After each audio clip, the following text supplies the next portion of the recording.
Fala galera do GV, tudo bem com vocês? Aqui quem fala é o professor Gustavo em mais uma aula de História e o conteúdo dessa aula ele é revisional. Revisional para a prova da P2 do segundo trimestre, onde o assunto é Guerra Fria e esse assunto ele está situado no capítulo 14 do livro 2 de vocês. Bom, nesse sentido, o que é abordado de Guerra Fria nesse capítulo 14 é justamente os primeiros passos, os primeiros acontecimentos da Guerra Fria. Mas bem, o que é Guerra Fria e o que significou a Guerra Fria num contexto mundial? Bom, a Guerra Fria no contexto mundial significou a polarização do mundo em dois blocos, bloco socialista e bloco capitalista. Essa divisão, essa polarização do mundo, ela acontece justamente no final da Segunda Guerra Mundial, onde personagens importantes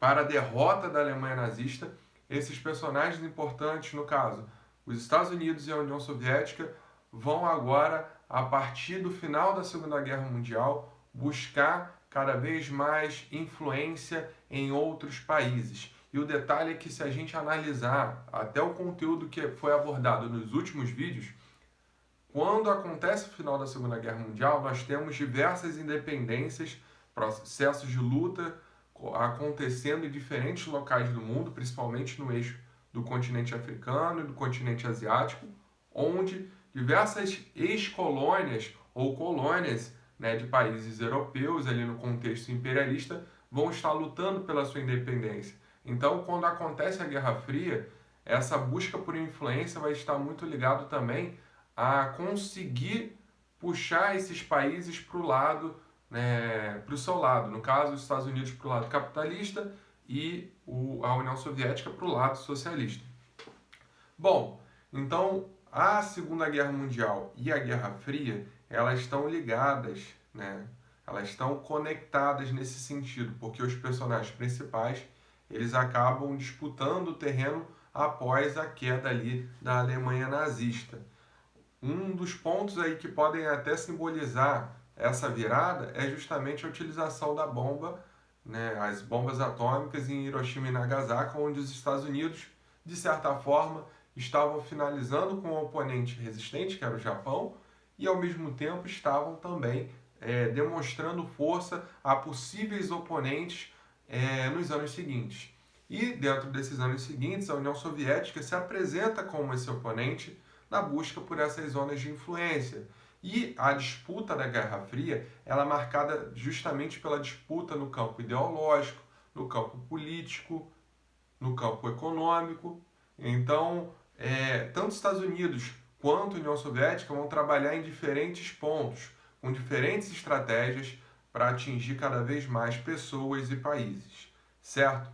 Por isso, muitas pessoas falam que a Guerra Fria, muitos historiadores falam que a Guerra Fria possui esse nome justamente pelo fato de que a guerra não teve uma disputa militar aquecida, mas essa disputa militar ela não foi aquecida em termos de ataques diretos das tropas estadunidenses e as tropas soviéticas em territórios de um e de outro, o que não significa que Estados Unidos e União Soviética não foram responsáveis por guerras em outras regiões. É o caso da Guerra das Coreias, a Guerra do Vietnã, certo? Então, é um detalhe aí para vocês anotarem, para vocês ficarem atentos à questão aí, dos dois lados da moeda, do nome Guerra Fria e como a Guerra Fria se configurou, uma disputa de influência, uma disputa no campo ideológico, que vai utilizar aí de diversas ferramentas, tanto na ajuda para conseguir melhorar a economia de determinados países, como também a questão ali da propaganda, a questão dos filmes, tudo isso vai ser utilizado ali no campo de disputa entre a União Soviética e os Estados Unidos.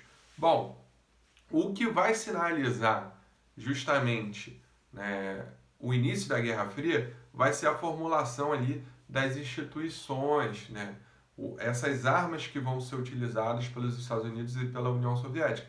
Então, por favor, fiquem atentos, estudem, por exemplo, a questão ali da formação das instituições de espionagem, é o caso da KGB, é o caso da CIA.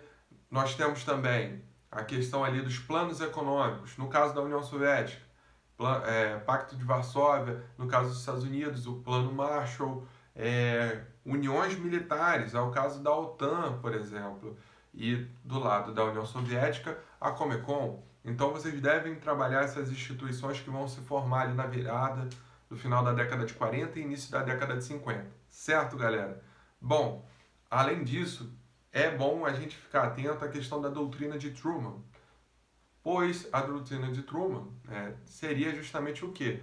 Essa política de tentar ajudar os países ali da Europa, né, através do Plano Marshall, tentar de alguma forma combater o socialismo em diversas vertentes, através de ajuda econômica, através de uma imposição de propaganda. Então o presidente Truman, ele é responsável pela elaboração dessa doutrina, né, de trazer o capitalismo aí e tentar persuadir as pessoas a dizer, né, justamente que o outro lado, o lado do socialismo, era o lado do mal, o lado ruim.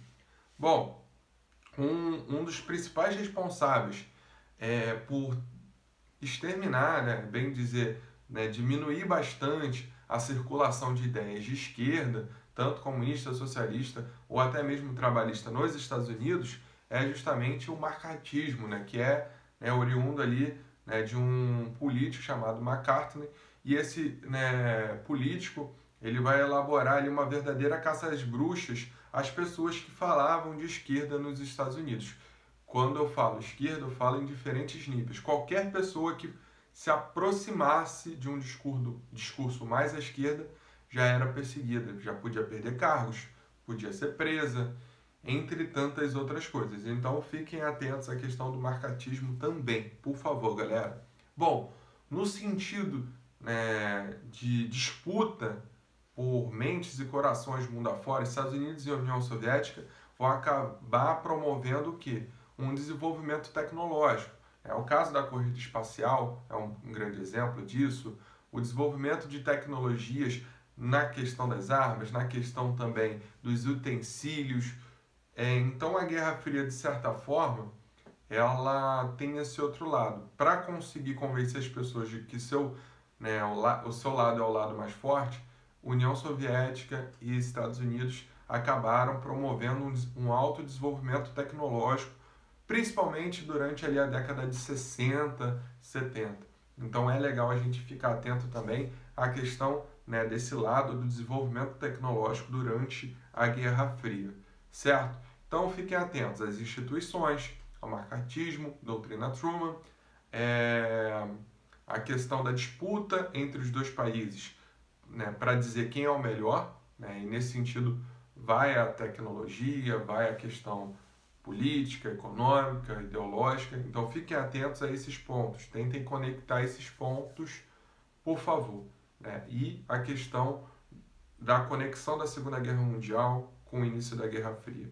Então, galera, espero que vocês façam um bom proveito desse vídeo, boa sorte, ou melhor dizendo, bom aproveitamento aí na hora de fazer a prova, muita atenção, façam com bastante carinho e um forte abraço, até a próxima, galera.